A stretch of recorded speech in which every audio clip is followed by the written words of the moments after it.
World is too much with us, late and soon, comma. Getting and spending, we lay waste our powers, comma.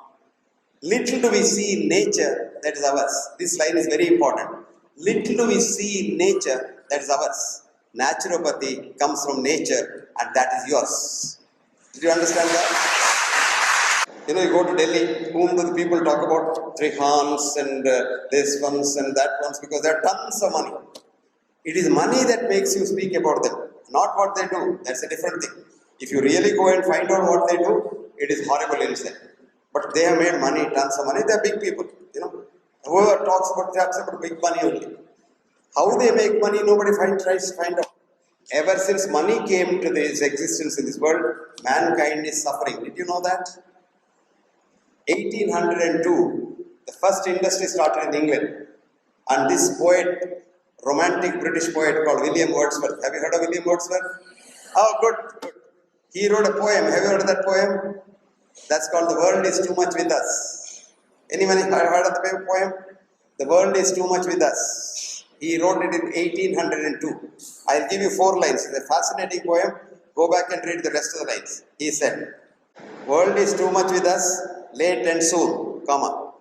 Getting and spending, we lay waste our powers, comma. Little do we see in nature that is ours. This line is very important. Little do we see in nature that is ours.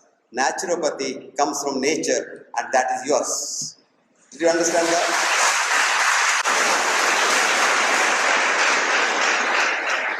When did he write that? 1802. Last line. We have sold our soul. I added 2 words to the devil, comma, a sordid boon. You know the English language? Sordid boon are 2 words which imply hell of a lot of things. It's such a horrible curse, he says. What? Money. And today, making money is our religion. And probably our God is money. We try to make money in everything. Try to make money out of the sick room, which we have made a corporate business today. If you believe in the karma theory, which has been now scientifically proven in the lab experiments, you will have to reap the harvest because you are robbing a patient in distress. All his property. Knowing full well we can't cure a cancer patient, we still assure him, we have very good treatment, come. And after about 10 days when he dies, the bill is about 50 lakhs and the patient and the dead body and the bill has to be given. Now this is our business.